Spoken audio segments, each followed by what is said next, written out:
2024년 5월 화성의 게일 분화구 근처에서 큐리오시티는 우연히 한 바위를 밟고 가게 되었는데요. 이 때문에 이 바위에는 균열이 생겼고 이 틈에서 큐리오시티는 노란색의 결정을 발견하게 됩니다. 이때 발견한 노란색의 결정이 바로 이 사진이고요. 이 물질의 발견으로 화성에 대한 또 다른 사실들이 밝혀졌습니다. 결론부터 이야기하자면 이 노란색의 결정은 황이고요. 이 황이 의미하는 것을 단순하게만 보자면 크게 세 가지의 의미를 가진다고 할 수 있습니다. 첫 번째는 고대 화성에 물이 존재했다는 간접적인 증거이고, 두 번째는 화성의 생명체에 대한 힌트라고 할 수 있습니다. 마지막 세 번째는 화성의 역사를 보여주는 기록이라고 할 수 있죠. 우선 화성에서 발견된 이 노란색의 황 결정을 조금 더 정확하게 하자면 황산염입니다. 황산염의 경우 자연 상태에서는 일반적으로 증발암의 형태로 존재하는 물질이죠. 여기서 증발암은 이름 그대로 물이 증발하면서 만들어지는 암석을 이야기하는데요. 말도 안 되는 것 같지만 이는 바닷물을 끓여서 소금을 만드는 것과 비슷한 원리로 만들어질 수 있습니다. 여기 30g의 소금을 넣은 물이 있다고 해보죠. 다만 이 둘의 차이는 물의 양에 있는데요. 첫 번째 컵에는 물이 가득 차 있고 두 번째 컵에는 물이 반 정도 차 있다고 해보죠. 이 경우 두 번째 컵, 물이 반 정도 있는 컵이 물이 가득 있는 컵과 비교해 2배 정도 더 높은 농도를 가지게 됩니다. 그리고 바닷물을 끓이는 것도 이와 마찬가지죠. 바닷물을 끓이게 되면 자연스럽게 물이 날아가게 되면서 물의 양이 줄게 되고요. 이 과정에서 소금의 농도는 점점 높아지게 되고 과포화 상태로 들어서게 됩니다. 물의 양이 줄어들어 물이 더 이상 소금을 녹이지 못하는 상태가 되는 거죠. 그래서 이 소금들은 물의 양이 줄어들수록 물에 녹을 수 없게 되며 결정으로 변하게 되고요. 이 과정을 거치게 되면 우리가 알고 있는 소금이 만들어지게 됩니다. 황산염이 만들어지는 과정 역시 이와 비슷하죠. 화성에 물이 존재했고 이 물 속에 황산염이 있었다면 알 수 없는 이유로 화성에 물이 증발하게 되면서 황산염 역시 과포화 상태를 경험할 수 있고요. 결국 결정의 형태를 가질 수 있게 되죠.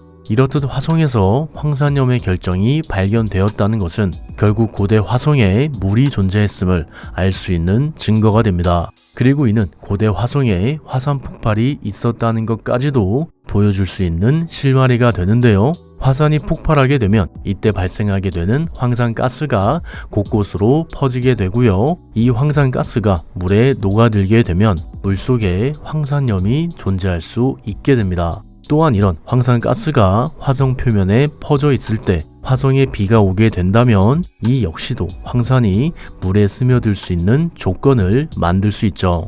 따라서 이 황산염 결정의 존재는 고대 화성에 물이 존재했고 화산이 폭발했다는 것을 보여주는 증거도 될 수 있습니다. 그리고 이는 화성 생명체와도 관련이 있을 수 있는데요. 다만 이 생명체는 우리가 상상하는 복잡한 외계 생명체와 연관이 있는 건 아니고요. 미생물 같은 단순한 생명체와 연관이 있습니다. 왜냐면 황산염은 생명체의 먹이가 아닌 에너지원으로서만 역할을 할 수 있기 때문이죠. 사실 이 부분은 조금 헷갈릴 수 있습니다. 에너지원이면 이것도 먹이 아니냐 라고 생각하실 수 있는데요. 먹이와 에너지원은 서로 의미가 다릅니다. 먹이라고 한다면 유기물이라고 불리는 물질을 생명체가 섭취하고 또 이를 분해해서 에너지를 얻게 되는 것이고요. 에너지원은 이와 다르게 화학적인 작용으로만 에너지를 얻는 과정을 말합니다. 이는 자동차와 자전거를 생각하면 편한데요. 자동차의 경우 먹이라고 할 수 있는 연료를 연소하여 에너지를 생성해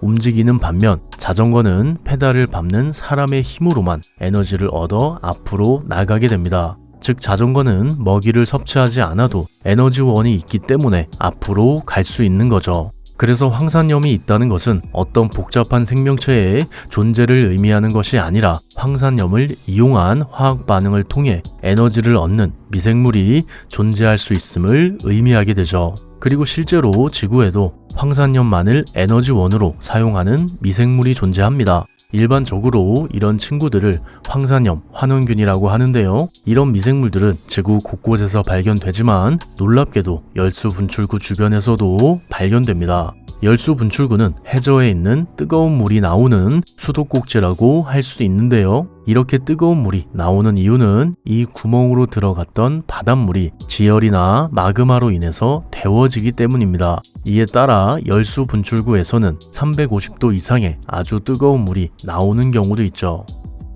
그냥 하고 싶어서 한 말은 아니고 이런 아주 말도 안 되는 환경에서도 지구의 생명체가 존재하기 때문에 화성의 극적인 환경에서도 황산염이 있다면 미생물이 있을 수 있다는 뜻입니다. 이렇듯 황산염만을 에너지원으로 쓰는 미생물이 지구에도 실제로 존재하고요. 이런 미생물들은 극한의 환경에서도 살아남을 수 있을 정도로 강하다고 할 수 있습니다. 그래서 게일 분화구에서 발견된 황산염이 화성의 생명체가 존재할 가능성을 보여주는 대단히 중요한 발견이라고 할 수 있죠.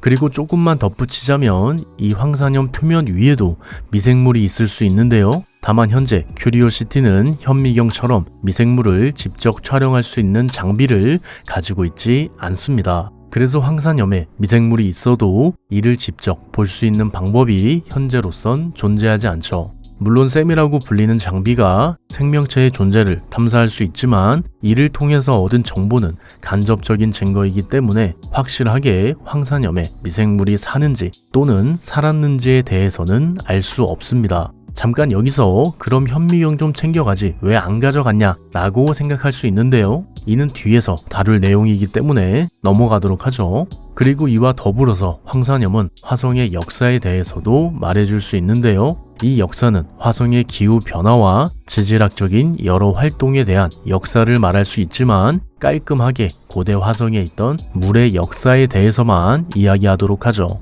사실 황산염이 발견되었다는 것은 놀랍게도 화성에 물이 존재했던 기간을 알 수 있는 증거입니다. 잠시 다시 이야기를 하자면 이 황산염은 물이 말랐을 때 만들어지는 증바람의 형태를 가지고 있는데요. 이는 결국 황산염의 두께를 가지고 물이 얼마나 오랫동안 존재했는지, 즉 이 증바람이 얼마나 오랜 시간을 거쳐 만들어졌는지를 알 수 있다는 의미가 됩니다. 그래서 우리가 만약 이 황산염의 두께를 알 수 있다면 화성의 물이 얼마나 오랫동안 존재했는지에 대해서도 대략적으로 계산해 볼 수 있는데요. 현재 황산염의 두께가 얼마나 되는지는 정확히 알 수 없는 상태지만 약 500m의 두께를 가질 것으로 예상됩니다. 그리고 이는 곧 화성에 물이 존재했던 기간이 수십만에서 수백만 년이라는 뜻이 되죠. 참고로 단순하게만 보자면 0.1mm의 증바람이 만들어지기 위해서는 1에서 10년 정도의 시간이 걸리는 것이 일반적입니다.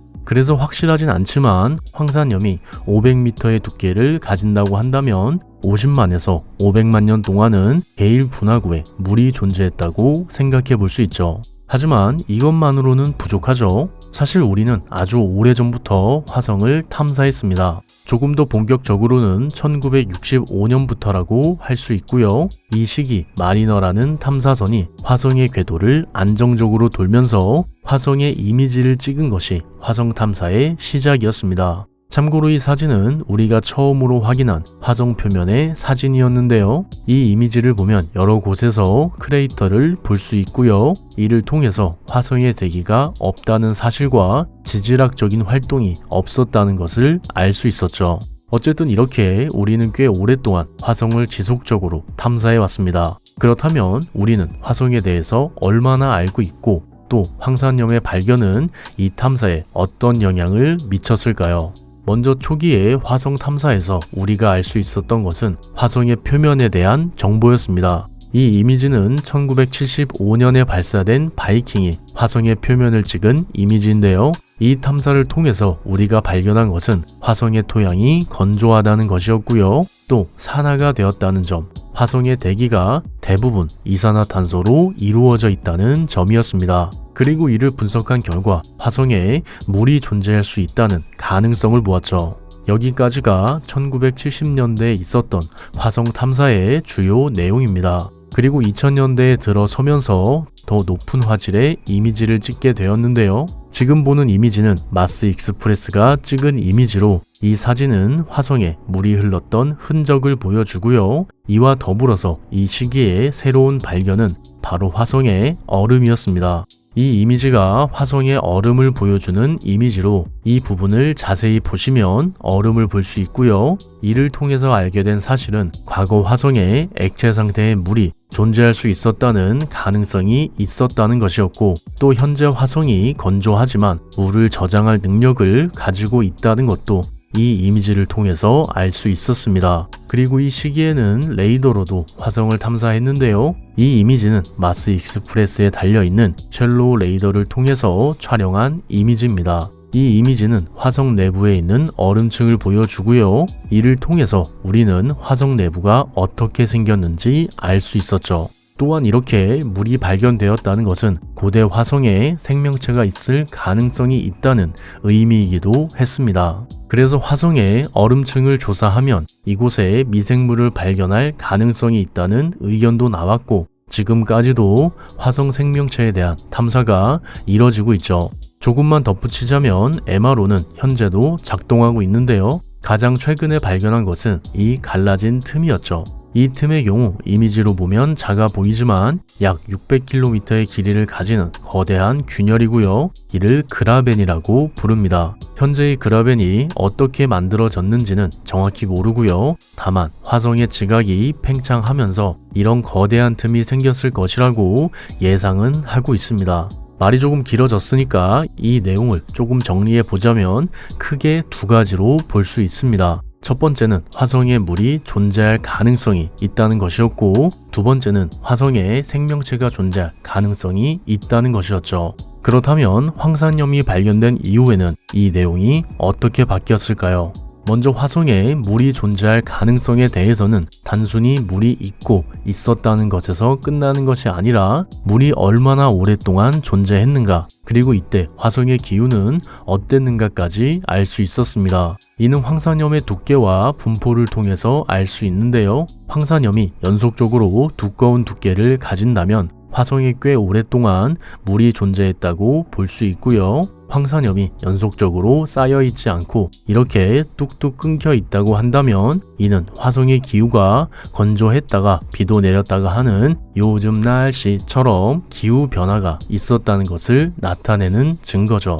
두 번째는 생명체의 가능성에 대한 부분인데요. 황산염이 발견되기 이전에 우리는 화성 표면에서 강과 계곡의 흔적을 발견했고, 이 사진은 화성에 물이 존재했다는 증거가 되었습니다. 그리고 이는 곧 화성에 생명체가 있을 가능성이 있다는 것을 보여주는 발견이라고 할 수 있었죠. 물론 이때 화성에 얼음이 존재한다는 것 역시도 화성의 생명체 존재 가능성에 대해서 말해주는 증거였지만, 황산염은 이러한 증거와는 성격이 다릅니다. 앞에서 이야기했듯이 황산염이 특정한 생명체의 에너지원이 될 수 있기 때문인데요. 그래서 화성에서 이 노란 결정이 발견되면서 화성에 미생물이 존재할 가능성 역시 높아지게 되었습니다. 그런데 이렇게 듣다 보니 뭔가 이상하죠? 화성 탐사는 약 60년에 걸쳐 이루어졌습니다. 그렇다면 왜 우리는 아직까지도 화성에 생명체가 있다는 걸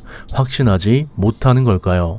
결론부터 이야기하자면 직접적인 증거가 없기 때문입니다. 그리고 당연하게도 우리에게 직접적인 증거가 없는 이유는 화성을 탐사하면서 직접적인 증거를 수집하지 않았기 때문이죠. 사실 화성에 생명체가 존재한다는 간접적인 증거는 생각보다 많습니다. 화성의 표면에서 발견되는 계곡의 흔적은 물론이고 지하에서 발견되는 얼음의 흔적들, 유기화합물과 메탄, 황산염 등 여러 가지의 간접적인 증거가 존재하죠. 다만 이런 증거들은 간접적인 증거이기 때문에 화성의 생명체를 직접적으로 증명해 줄 수 없습니다. 왜냐하면 유기화합물, 메탄 등은 생명체 활동의 증거가 되기도 하지만 생명체가 없어도 존재할 수 있기 때문이고요. 황산염도 이와 마찬가지입니다. 그래서 우리가 직접적으로 화성의 생명체를 찾기 위해서는 미생물 화석이나 현재 살아있는 미생물의 모습을 직접 찍어야 하는데요.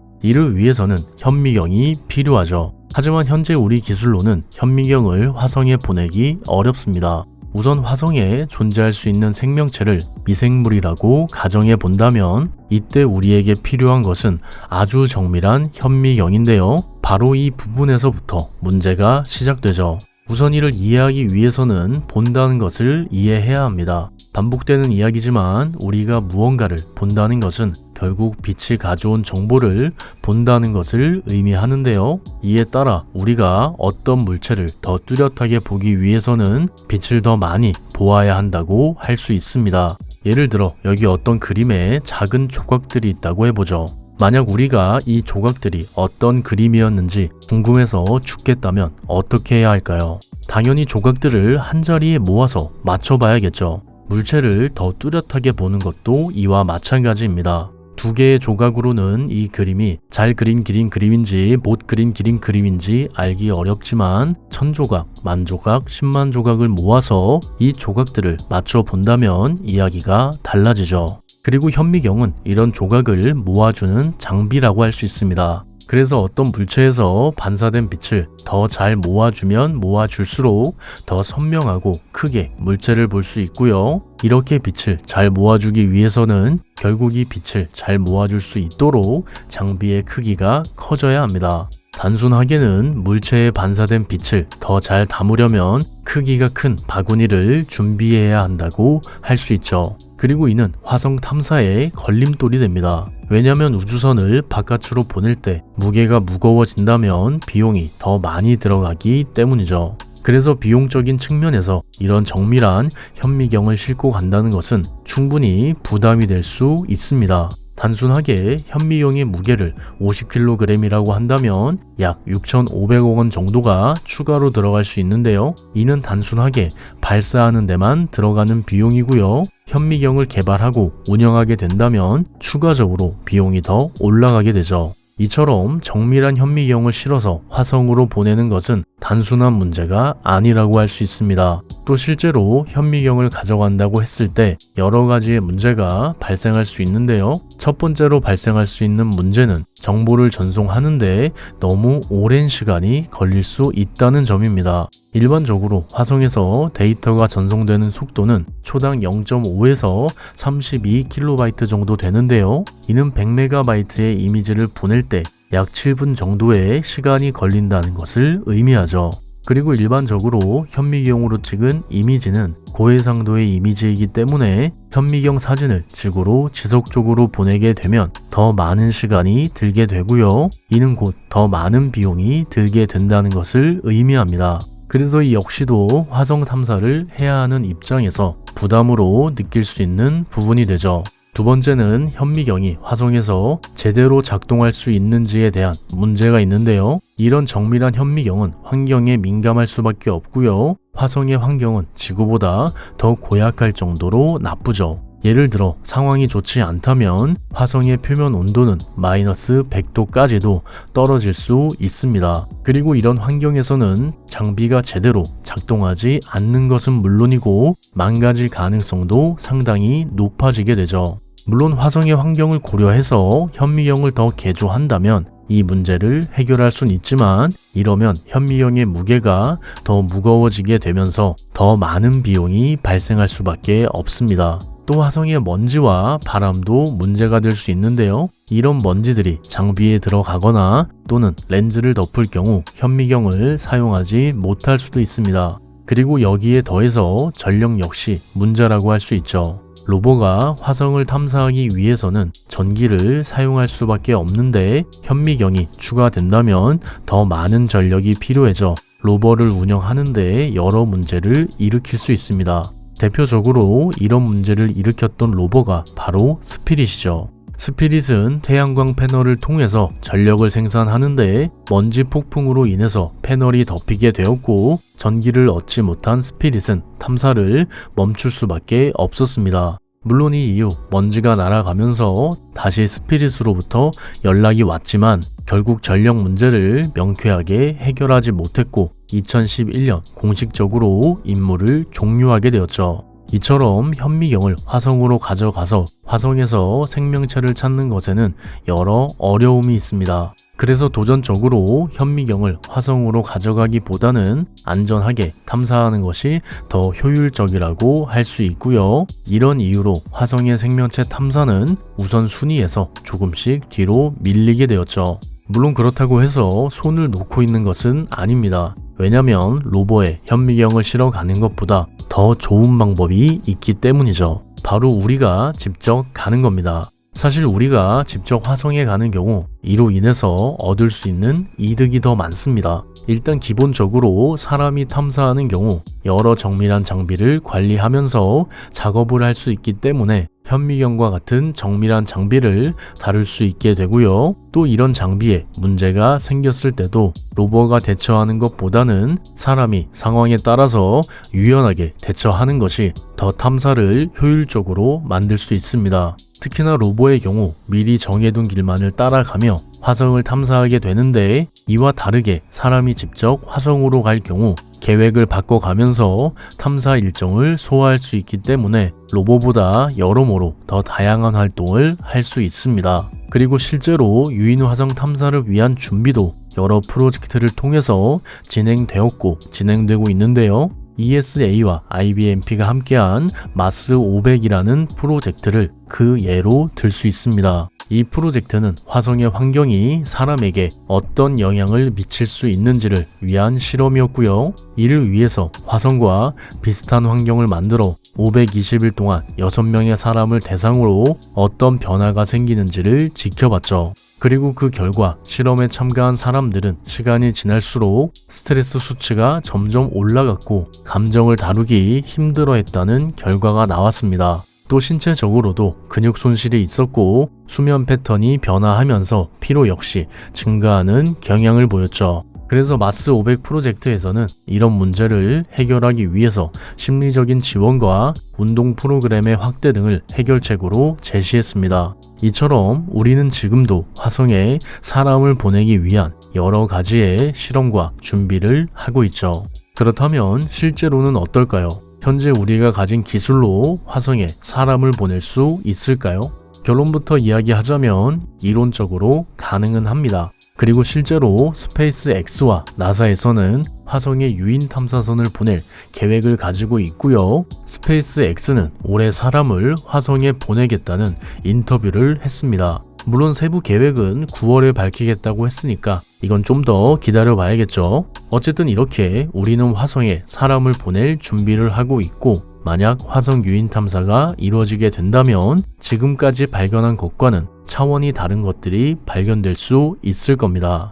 마지막으로 정리해보자면 큐리오시티가 우연히 발견한 이 노란색의 결정은 황산염으로 밝혀졌습니다. 그리고 이 황산염은 물이 증발하면서 만들어지기 때문에 이 물질의 존재는 화성의 물에 대한 증거로 볼 수 있고요. 다시 물이 증발해서 만들어진다는 특징으로 인해서 이 황산염의 두께를 알 수 있다면 화성에 물이 얼마나 오랫동안 있었는지까지도 알 수 있습니다. 또한 황산염은 미생물의 에너지원으로도 사용될 수 있는데요. 이는 곧 황산염의 존재만으로 화성에 생명체가 존재했거나 지금도 존재할 가능성이 높다는 것을 보여줍니다. 다만 이를 통해서 실제로 화성의 생명체를 찾기 위해서는 현미경과 같은 장비를 통해서 직접적으로 이 생명체를 발견해야 하는데요. 현미경을 사용할 경우 비용의 문제와 화성의 환경과 같은 여러 문제로 인해서 현미경을 직접 화성으로 가져가서 탐사를 진행하는 것은 현재로서는 어렵다고 할 수 있죠. 따라서 이번에 발견한 황산염은 화성의 물이 얼마나 오랫동안 존재했는지와 화성에도 생명체의 에너지원이 존재한다는 것을 말해주는 증거라고 결론 내릴 수 있습니다. 영상 봐주셔서 감사합니다. 구독과 좋아요, 알림 설정 잊지 마시고요. 큐리오시티가 황산염을 발견한 것은 사실 우연이라고 할 수 있습니다. 하지만 이 발견은 화성 탐사에 있어서 중요한 증거가 되었죠. 어쩌면 우리도 이와 비슷할지도 모릅니다. 예상하지 못한 우연한 순간이 우리의 삶을 바꿀 수도 있기 때문인데요. 그러니 어렵겠지만 힘든 순간에도 이런 가능성이 늘 존재하고 있다는 걸 한 번쯤은 떠올릴 수 있었으면 좋겠습니다. 그럼 내일도 많이는 말고 조금만 더 행복한 하루 되길 바랄게요. 윤맨